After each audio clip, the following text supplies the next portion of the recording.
Hello everyone, and welcome to the History of Byzantium, Episode 44, Unceasing Lamentations. A note on the previous episode, listener B spotted that I made the rather classic mistake of mixing up AD and BC.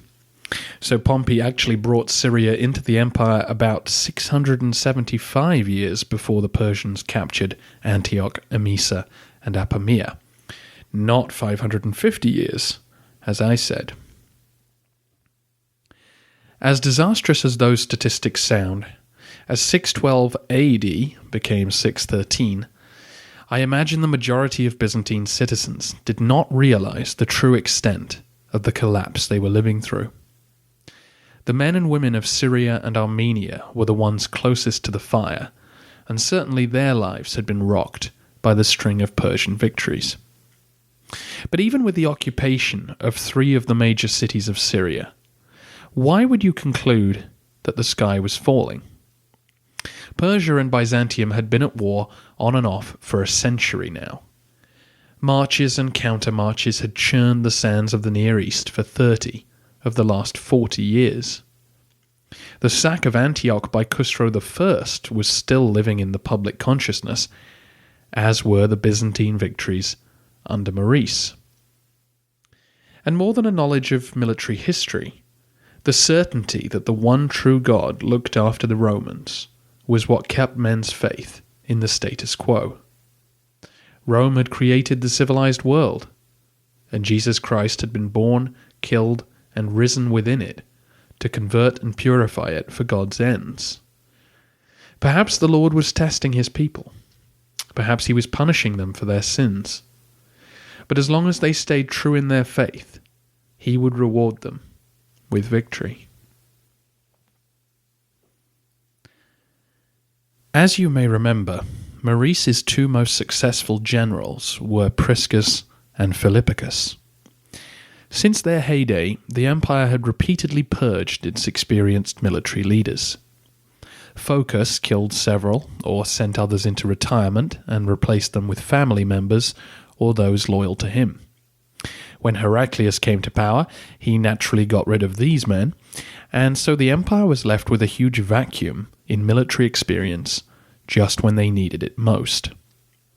With Priscus packed off to a monastery, the emperor called upon Philippicus to take off the robes forced upon him by Phocas and resume his post as the empire's senior general. Senior being the operative word. We don't have much biographical information to call on, but it's likely that Philippicus was in his 50s or 60s by now. His loyalty wasn't in question. He had worked closely with Heraclius Senior, but rustiness was definitely a possibility after a decade under holy orders. With this consideration in mind, or perhaps just the pressing need to save his empire and his reputation, Heraclius took the decision to go with Philippicus east and lead troops himself. The first emperor to do so since Theodosius I, back in the late 4th century. The Persians had to be pushed back from Syria, so Heraclius took charge of the army in Anatolia and sent word to Nicetas to advance north from Palestine. Perhaps a pincer move would trap Shahrbaraz's army and force them to return home. A big problem with this plan, though, was what to do about Shahin's army, the one the Byzantines had failed to trap in Caesarea. Shahin was operating from Armenia and would now either be free to cause carnage in Anatolia or indeed circle around Heraclius's army and trap him. A detachment of imperial forces were thus broken off and given to Philippicus to try and hold Shahin off during the campaign. When spring arrived, Heraclius led his army through the Taurus Mountains, down across Cilicia, and met Shahrbaraz in battle outside Antioch. Both sides suffered hefty losses, but as had happened the previous year, the Persians were able to retreat to the safety of the city when they wanted to rest. The Byzantines had nowhere to go and were unable to gain any significant advantage.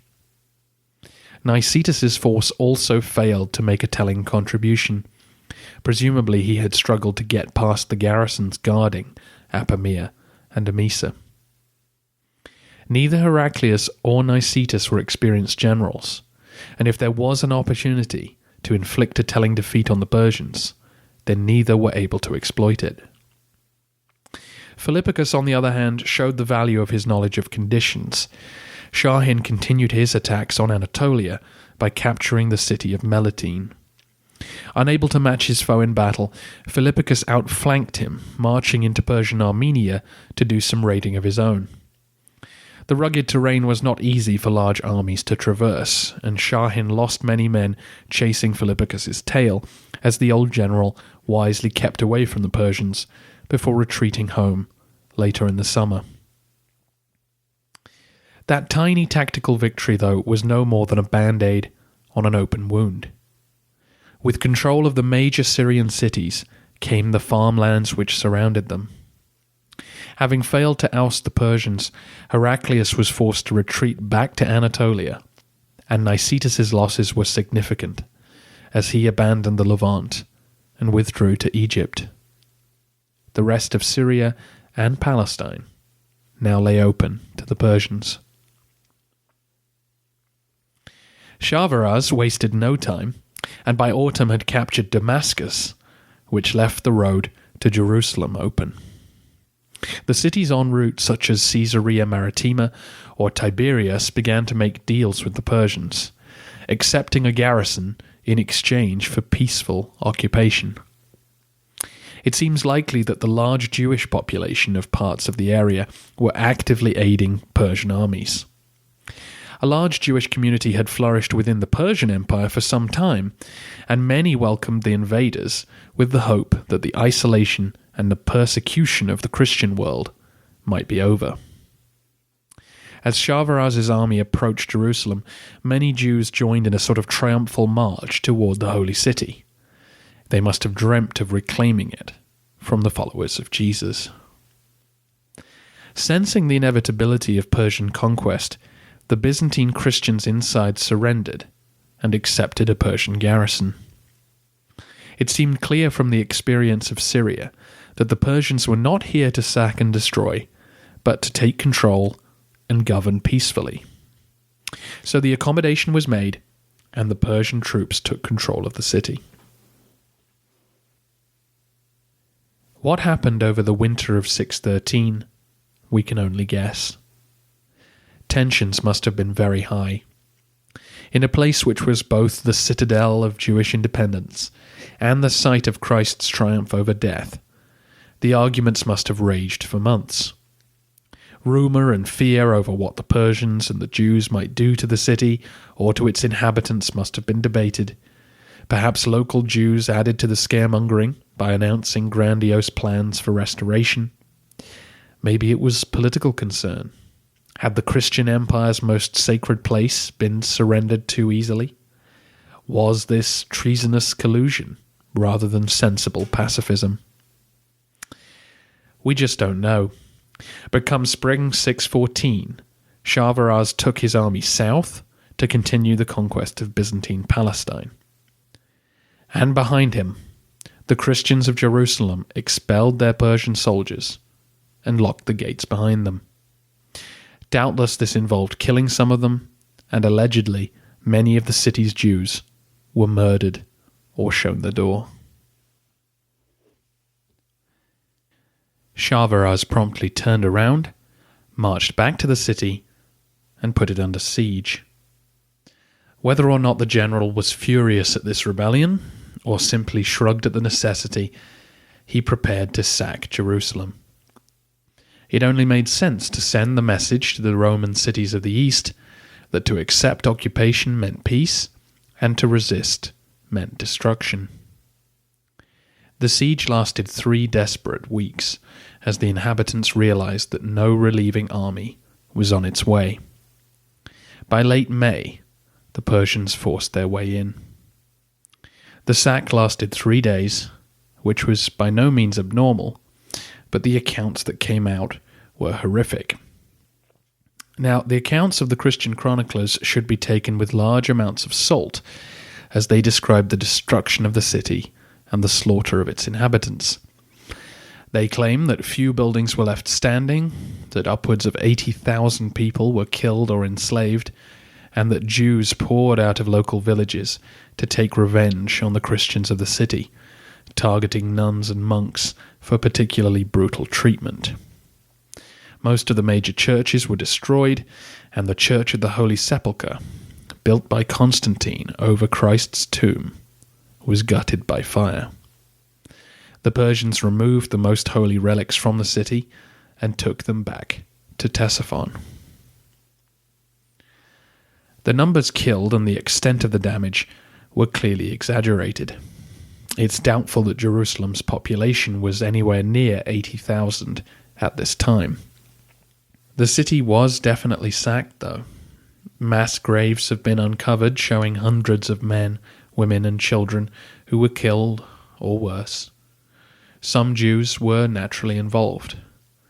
But it seems unlikely that the Persians would have wanted to level the city, and the care they showed the Christian artifacts they shipped home demonstrates an awareness of Byzantine sensitivities. The Persians planned on governing these people and absorbing them into their empire, so to mercilessly crush their spirits was not their first priority. Thousands of prisoners were taken, and as had become standard practice, many were marched back to Persian territory to set up new colonies. The patriarch Zacharias was amongst them, to add to the humiliation. And humiliation this was. News of the sack of the Holy City shocked the Byzantine world. The future patriarch of Jerusalem, Sophronius, wrote, "The waves of tears that flow from my eyes are insufficient for such a great funeral." While the Chronicon Paschal notes that we suffered a calamity which deserves unceasing lamentations. Refugees poured out of Palestine and Syria toward Egypt, straining the resources available in Alexandria. The spilling of Christian blood, the murder of holy men and women, even Shahrbaraz's decision to hand over the administration of the city to the Jews were all terrible news for the Byzantines. But the removal of the holiest of Christian relics to Ctesiphon, the capital of a people who worshipped fire, was a hammer blow. You may recall from the History of Rome podcast that Constantine's mother, Helena, went on a pilgrimage to the Holy Land and spent some of her time uncovering the exact locations of Jesus' death and interment.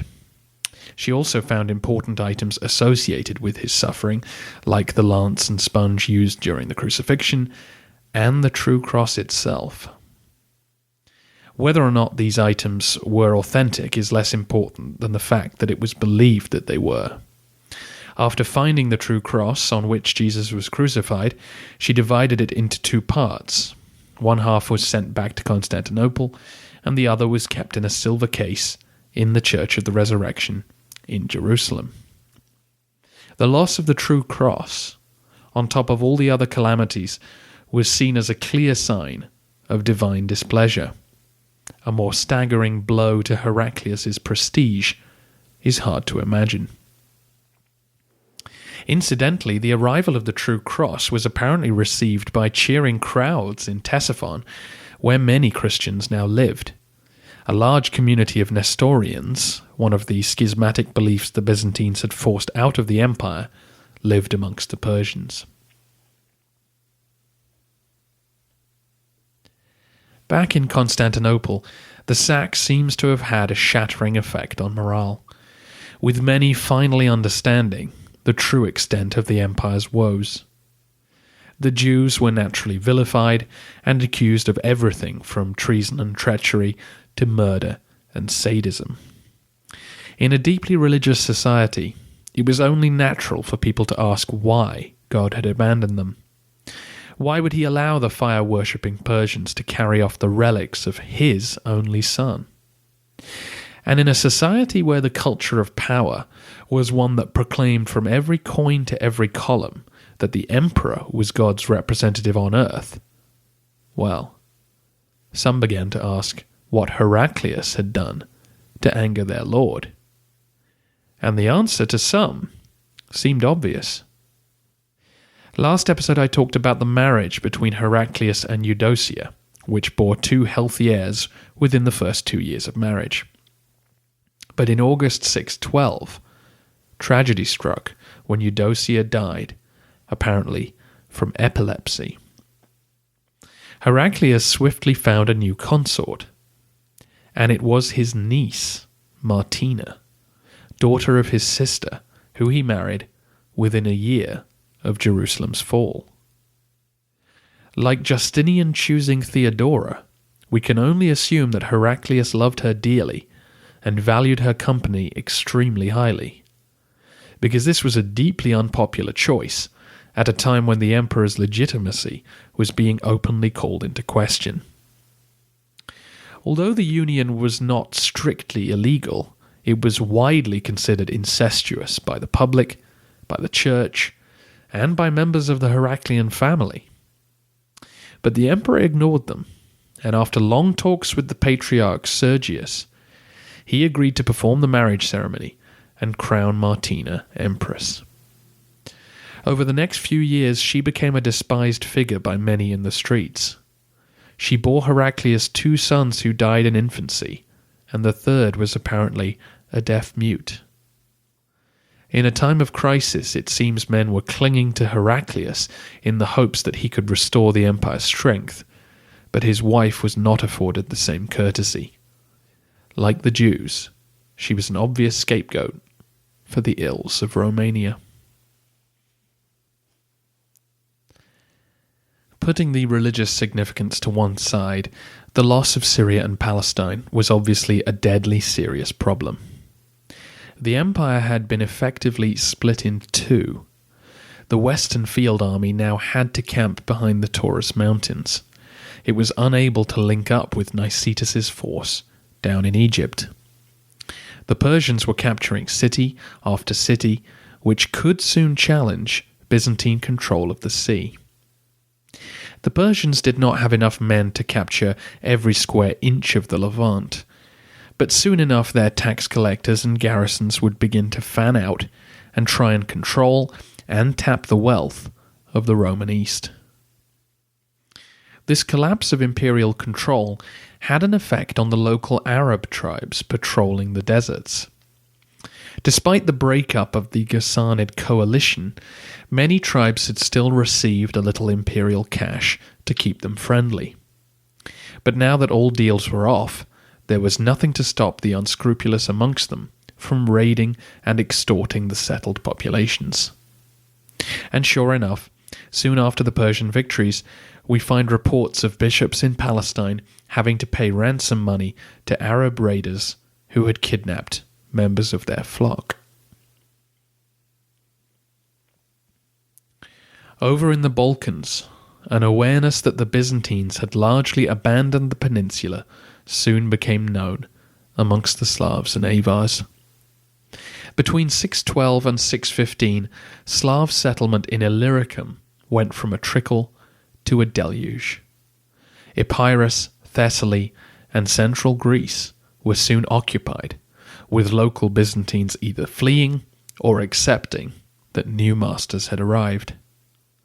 Slav confidence in their freedom of movement saw several tribes combine in yet another unsuccessful attempt to capture Thessalonica. Others took to canoes and raided the Cyclades Islands off the southern tip of Greece. The Avars had been largely quiet since Priscus's men had inflicted a crushing defeat on them in 599. We don't actually know who succeeded Bion as the Khagan. Despite the prominent role the Avars will have in the next few episodes, I'm afraid I will just have to call their leader the Khagan. Whether he was one of Bion's sons, relatives, or a nobleman from another tribe, he was doubtless motivated by revenge for the scars the Byzantines had inflicted. With news of the Slavs proceeding unmolested throughout the provinces, the Khagan amassed his forces and invaded in 615. He targeted the Byzantine towns still being garrisoned, and soon captured Nisus, Serdica, and Salona. Justinian's vanity project, Justiniana Prima, seems to have been sacked around this time as well. Many Byzantine prisoners were taken north and settled in Avar territory. When the Avars bumped into various Slavic tribes on their journeys, the Khagan made it clear that he was reasserting his authority over them. If he called for their assistance, they should give it, or else. Almost all of the Balkans was lost by the end of the decade. The Avars didn't systematically conquer the area. They weren't an organized state like the Persians, but they occupied any outposts they needed, so that any attempt to maintain trade or large-scale farming would have been in desperate danger every summer when the hordes returned looking for fresh booty. A few coastal cities held out, those that could be resupplied by sea, and lowland Thrace, the strip of farmland running down toward Constantinople, remained in imperial hands. Phocas had to transfer many of the troops from the armies of Illyricum and Thrace east when the Persians invaded.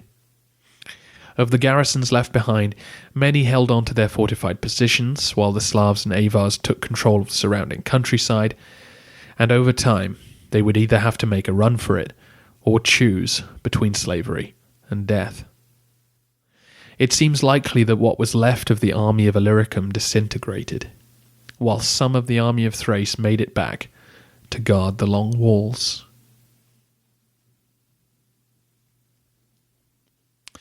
It can't have been a pressing concern for the emperor, but most of the Byzantine holdings in Spain now disappeared as well.